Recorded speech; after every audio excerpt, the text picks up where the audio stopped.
In this lecture, you will learn about implementing your own observer pattern. Okay, so we will try to implement our own observer pattern class so that we can understand more about the observer pattern. Okay, so what we will do is we will look at some of the Java code that implements an observer pattern. Okay, so observer pattern, as discussed in your previous lecture, so we have few things to note. That first thing is we have a observable class. So we have observable class that has some data. Okay, so it maintains some data which can change. Okay, there are many people, okay, or the subscribers who are called observers. Okay, so there are multiple observers who are interested in the data maintained by the observable class. Okay, so observer 1, observer 2, observer 3 and observer n. There are so many observers. They are subscribing to the data maintained by the observable class or the publisher. Okay, and whenever the data or state changes for publisher, it notifies all the observers that something has been updated and you should know, and then you can display or do whatever you want with it. Okay, so this is the thing. So what we do is, first thing is we make the observable class as the subject interface. Okay, so this is the subject or the data that we are interested in, and because this is a publisher and we need that the observers, how will they know, how will this observable class know that people are trying to subscribe to it? So it must maintain a kind of registry where it should know which are the observers. Okay, some observers or subscribers who might later become disinterested in its data of the observable class, so they can be removed also or unsubscribed. And the most important thing is that if some data changes, they should be notified. So this is just a Java interface class, and it just tells that okay, these are the things you should implement if you are trying to implement this subject interface. So this is done, and then what we need to have, we should also have the observer class. Okay, so we should have the observer class as well, which should have these. Okay, so let's try to now look at observer class. So this is again, so observer is also an interface. So it just tells, okay, it tells the developer that okay, when you are making observer class, so you should have a method update. Okay, and what should be done, it should try to update the subscriber. It needs to be updated, and the observable class or the publisher will update you. So what are the things you should get updated with? So you define update with temperature. So here we have a weather station, so we get updated with temperature, humidity and pressure. Okay, so this is done.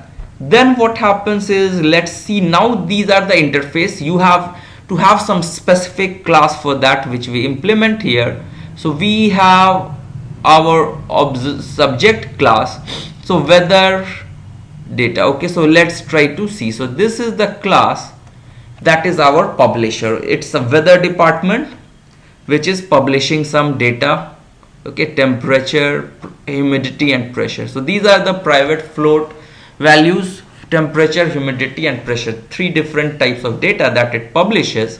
And then of course, as we discussed, our weather data or the subscriber class should have the list of all the observers, which is maintained in an array list. Okay, so it should be maintained in some kind of list. So what happens now in your constructor, I'm making a new array list of all the observers.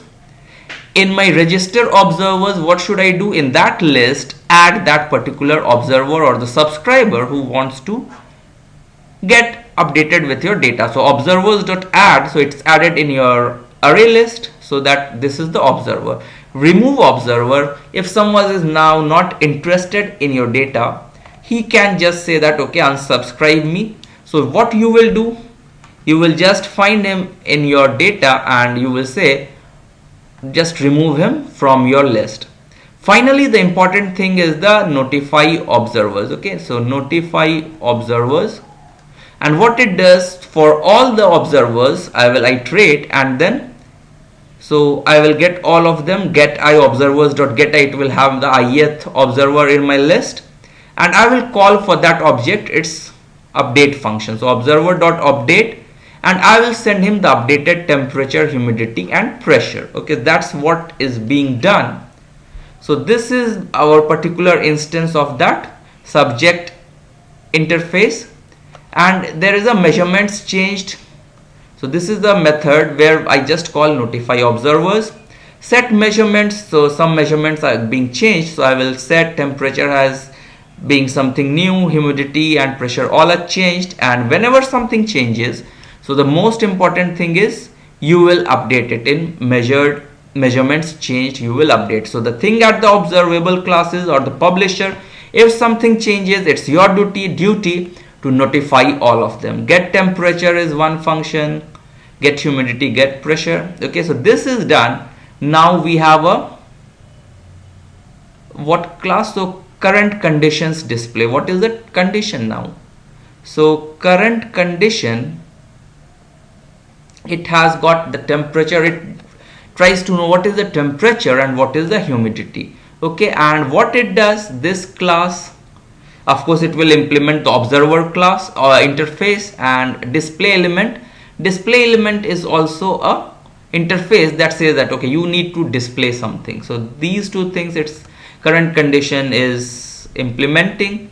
Now it has temperature, humidity and weather data. So now of course each observer should have a observable class, okay, to which it is subscribing. So you can ask here is, the thing is that I can have multiple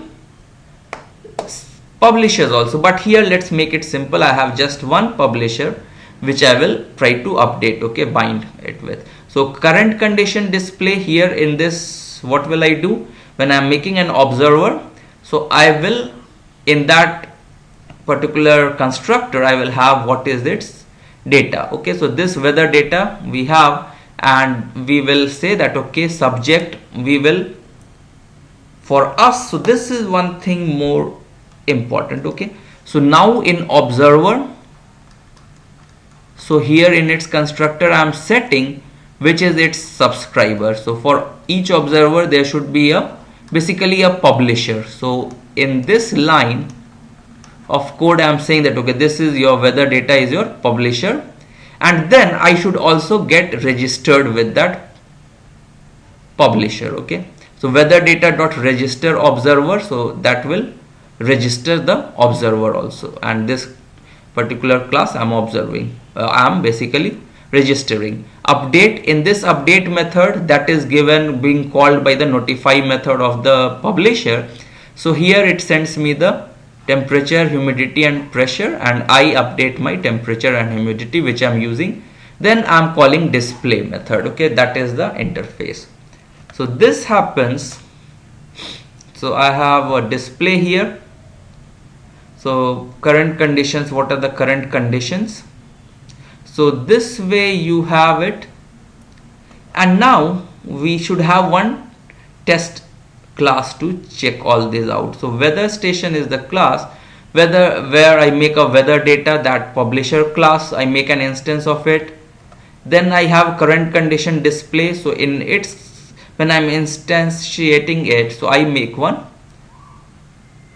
I pass the weather data object to it, so that it is now this is the publisher for this current condition display subscriber. Now weather data dot set measurements, so I change the measurements, and whenever you change measurements, so automatically the update method of this particular current condition display class will be called, and if you run it, so you will see that okay, so let's run it. So you will see current condition initially it's changed and it's displayed in the current condition class. So if you see the current condition, so it is displaying. So current condition class, in that there is a display method. So this is being called, and it's basically update method will be called there whenever there is a change. So update method of the observers are called. This update method in turn calls display, and the changed value are being updated. So this is the thing. So let's try to here put one more thing, system dot out dot println and